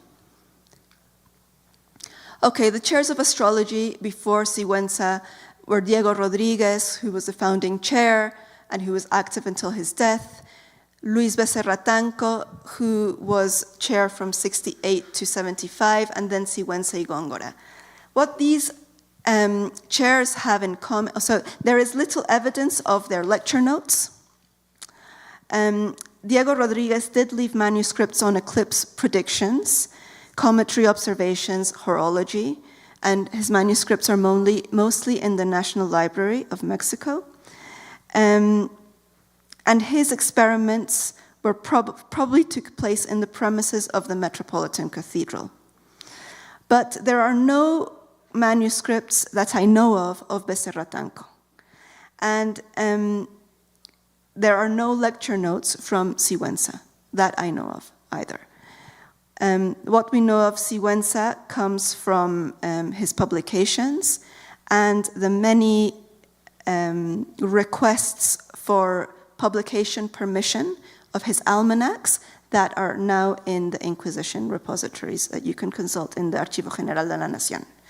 Okay, so in spite of the scarcity of sources, because really there aren't very many, we can elicit some common interests and practices among these chairs of mathematics and astrology. So they were interested in the calculation of the meridian of Mexico in connection to Laura Cházara's talk yesterday, importantly. Fray Diego Rodriguez's calculations were applauded by Sigüenza. They used lunar methods for the calculation of longitude. And Sigüenza's calculations were also championed by Joaquín Velázquez de León. So there's a thread there between Laura's talk and mine through the interest of the chairs of astronomy. Chairs of mathematics and astrology also published almanacs, as many chairs of astrology did in Europe, in European universities. It's kind of like a side gig.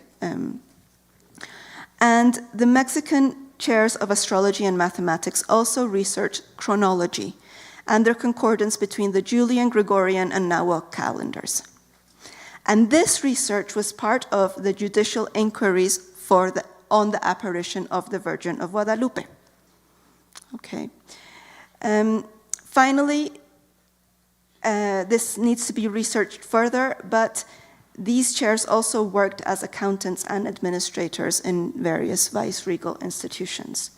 So the mathematician astrologer participated in practical and ideological aspects of colonial administration, all related to describing space and time for the regulation of civic and religious life, okay, political and religious life. Okay, Sigüenza, specifically. Being ambitious here, and I don't have much time, so I hope I'll be able to tie the 8 minutes. Let's try. Okay. So I've already said that Sigüenza self-fashioned himself as a catedrático propietario de matemáticas. This means that he left out the astrology. from his title in his publications. And what did this mean? I believe this implied some epistemic commitments. And his epistemic commitments, well, we've talked today and yesterday a lot about how the folds, the multiple folds in what we are calling Baroque science. Sigüenza is not easy to read, and he might appear to have many contradictory stances, though I think that perspective comes from expectations of modernity. So to understand Sigüenza's epistemic commitments, I have been reading his Libra Astronomica for a very long time. And let's look at his Libra Astronomica. Okay. So the Libra Astronomica is a complex text. And what I will say only here is that what is very explicit and consistent in the text is his following of a Jesuit philosopher and theologian called Giambattista Riccioli. Okay? His citation of Riccioli in the text is extremely relevant. Riccioli was a Jesuit who came the generation after Clavius and who develops Clavius's annotations of the sphere in this book, this fabulous mathematical encyclopedia called the Almagestum Novum. The Almagestum Novum was published in Bologna in 1651, and there is the incredible frontispiece, which is obviously connected to the visual language in Kircher's work. Kircher, however we want to pronounce it, Riccioli and Kircher were in correspondence. Kircher was very much involved in the publication of the Almagestum Novum.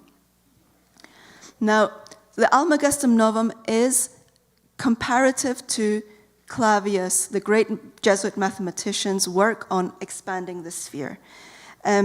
This is a new Almagest. The Protestants had a new Almagest in Regiomontanus. There was one missing for the Catholic Counter-Reformation, and this is what it's a huge ambitious project, what Riccioli wanted to achieve. But this book in particular is a defense of not only mathematics, but also of astronomy as a science. For Riccioli, astronomy is the most important discipline after theology and the most dignified part of mathematics. It's the only form of speculation which affords firm and immutable knowledge.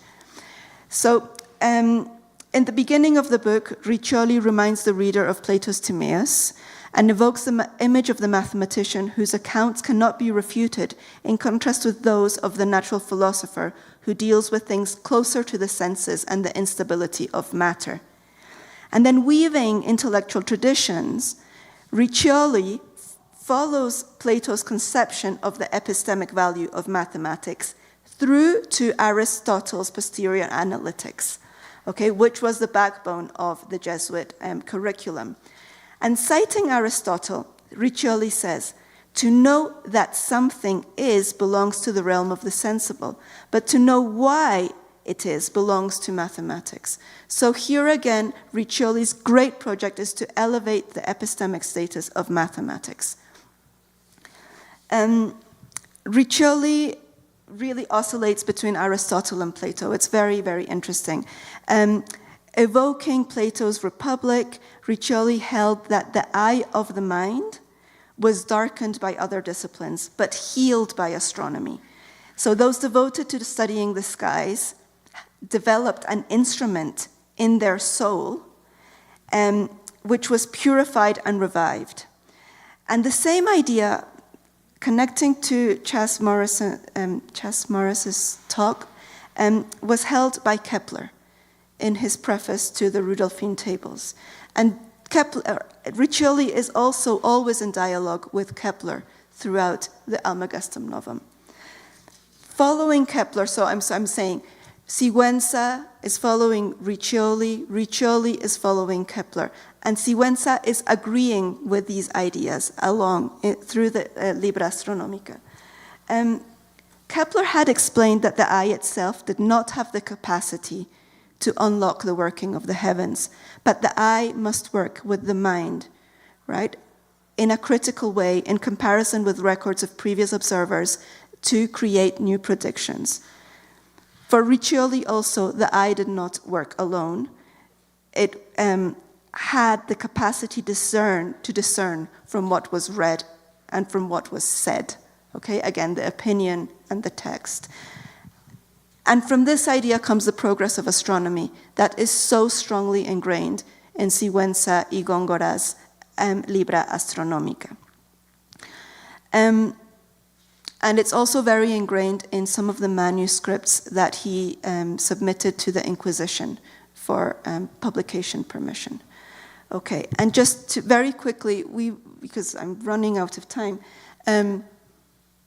we mustn't forget that this idea of mathematics exists within the deep tradition of biblical exegesis, in which mathematics exists as the science of the stars, and the stars are the matter of the Virgin Mary.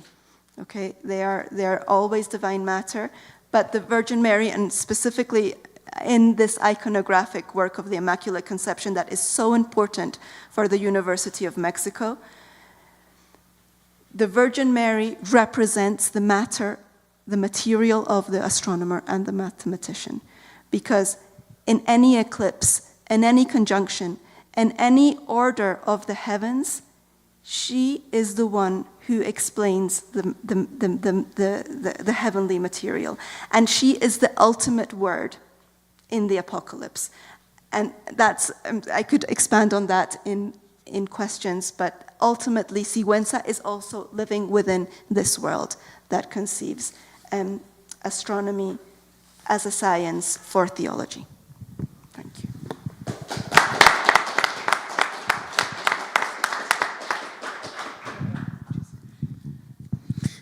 Muchas gracias. Tenemos unos minutos para preguntas. 5 minutos. Vamos a, como Nidia se tiene que ir, está a las 4. Ah, perfecto. Entonces estamos bien de tiempo. Abrimos para preguntas primero en la sala y tenemos algunas personas conectadas en YouTube. Liz. Sí.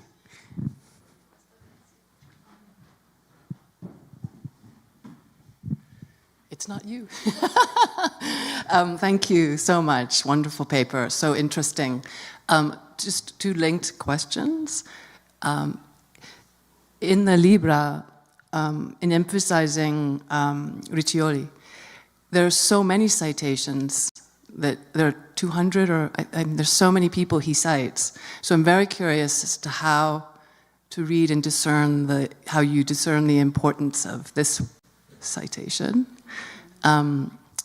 And the second one is about sort of simultaneous mathematical practices and traditions alongside the university and the theological, the long 16th century of artisanal practices in Europe where mathematics is being pursued through innovative, abstract artisan work. So how does that complicate our image of mathematics here, perhaps, as well? So 2 questions. So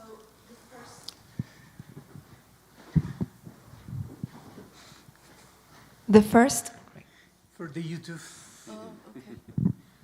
The first was, how did I gauge the importance of Riccioli? By reading Riccioli, actually. It was, I read the Libra for a very long time, and it's as you say, the number of citations, it's difficult to ponder which ones are more relevant than others. Although I think Riccioli is definitely a thread, especially at the end of the Libra, where the discussion of the comet becomes more diagrammatic, I think. But it wasn't until, Sigüenza has taught me how to read European astronomers. And then going back to the European astronomers, I realized their presence in Sigüenza. So this is how it happened. I had read Riccioli only for lunar things. I found the lunar maps in Sigüenza's library. I tried to read the Libra. I found it very complicated. But then my project on lunar maps has obliged me to delve really deeply into Riccioli, and then it clicks, and then I went back to Sigüenza. And it's been this parallel reading that has allowed me to argue that really, I think Riccioli is a major source for Sigüenza. Another major source is Gassendi. But Gassendi is very important in his self-fashioning against, I wouldn't say against Descartes, but he is using the polemic. He's identifying with the Descartes-Gassendi polemic and taking the part of Gassendi. The second question is, how does religion and practice and theory mix?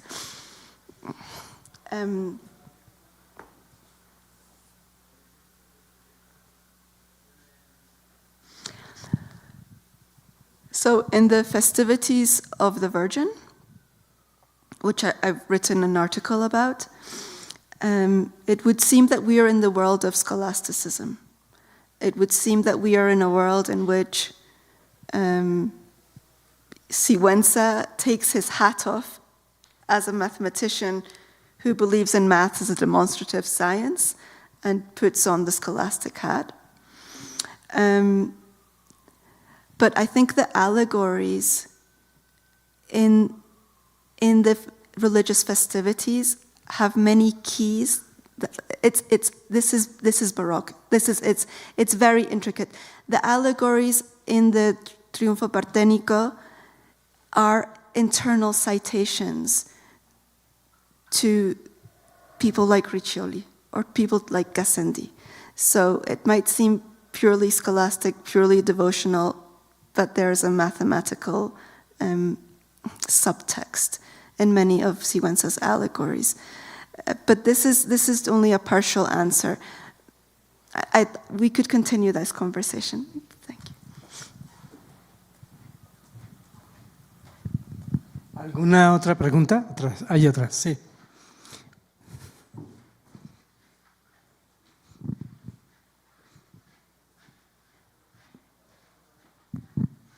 Sigüenza era criollo y decidió políticamente elevar el nivel criollo porque estaba muy cansado de que todas las posiciones administrativas en la Nueva España se le daban a los españoles. Entonces, políticamente, él eleva a la Virgen de Guadalupe, porque la Virgen de Guadalupe es criolla, o es morena, o es indígena, y entonces Dios ha llegado a un mundo indígena. Todo era política, digo, desde el punto de vista de él.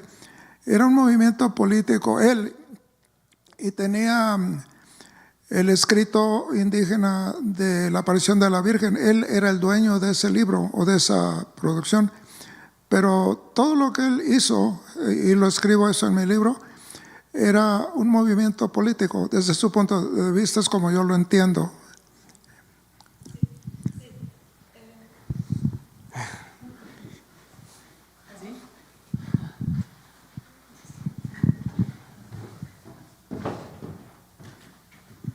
Es súper importante lo que usted acaba de mencionar y lamento no haberlo enfatizado más. En parte, mi perspectiva de hoy y mi énfasis en lo que significa las matemáticas para Sigüenza tiene que ver con algunas preguntas que han circulado en estos días sobre qué significan las matemáticas en esta época, cómo se establece el currículum de las matemáticas. Y creo que lo que es importante en la historia de la ciencia es entender cómo el orden social y el orden epistémico, o sea, el orden político y el orden epistémico se relacionan de formas muy, muy concretas. Entonces aquí hay una pregunta importantísima, o sea, ¿qué significa que Sigüenza tenga esta concepción de las matemáticas y que al mismo tiempo esté haciendo este movimiento político que usted dice? Entonces, ese es el puente que estoy tratando de cruzar, ¿sí? Pero ligando las dos, porque sí sé que es muy importante el aspecto político.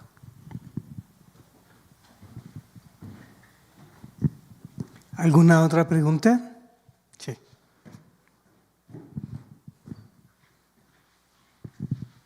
Well, maybe just a comment.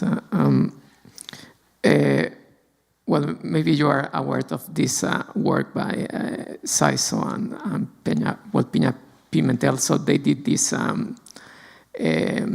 analysis of the sources of Sigüenza, and then yeah, there is this composition or a mix of sources regarding mathematics, but also the experiments or observations made by certain people with knowledge of experimentation or directly observations of this guy. And then I see these two components in this discussion about the comments. The comments, I think, is one thing, and it's a huge discussion. Some historians of science argue, not only from this discourse, but others around the same time in Europe, about the origins of the comets, that there is a change in the view of the nature and how we can characterize the nature of the things that we see in the heavens. For me, it's difficult to make a single explanation about the use of the mathematics in this period. And when we talk about the Baroque, well, as we have discussed here, there are several interpretations. And maybe there is one that is not, well, we haven't touched so much, and it is about the complexity. Maybe around this period is not obvious, but when we came into the calculus, these complex mathematical tools that we developed to characterize nature, and in particularly this very complex nature of the celestial objects. There I can see more of the definition of Baroque, but made by the people doing art history, because the complexity is one of these things. And then, but I think in this discussion of the comets, we can start to see the rise of this complexity or the explanation of this complexity. Because, well, there is another recent work analyzing what Sigüenza is saying about the comets. And then there is a very complex explanation of the movements of the planets and also the comets. And there are people that try to reproduce or try to put it in a mathematical way, in the way that we know it now, and try to reproduce that sky with the current knowledge that we have. Of course, that is anachronism for an historian, but it's a good exercise to see how this complexity was really starting to be used on those times to try to characterize the nature. And that's something Baroque that I found about it. So just a comment. Any reaction? Thank you.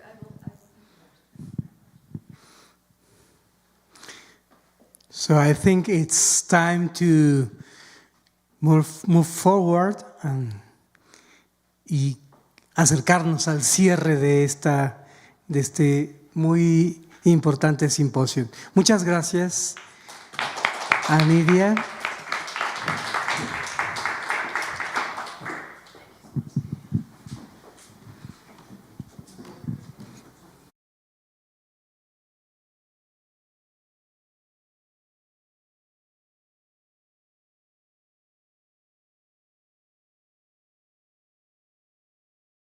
I would like to thank you all for being here throughout the 2 days, for your helping us think about our topic of the Baroque here in Puebla in mathematics and science. I wanted to thank especially Professor Ziller, Professor Zalamea, and Professor Brooks for continuing to be with us today throughout the talks, and also helping us think about Sor Juana, about Deleuze, and about the Baroque.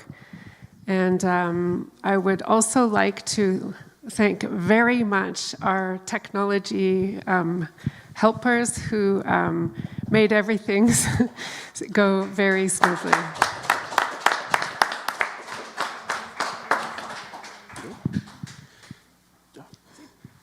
Sí, bueno, es muy cierto, ¿no? Sin el ingeniero Edgar que está allá atrás operando todo el avión, no hubiéramos podido tener una transmisión tan fluida.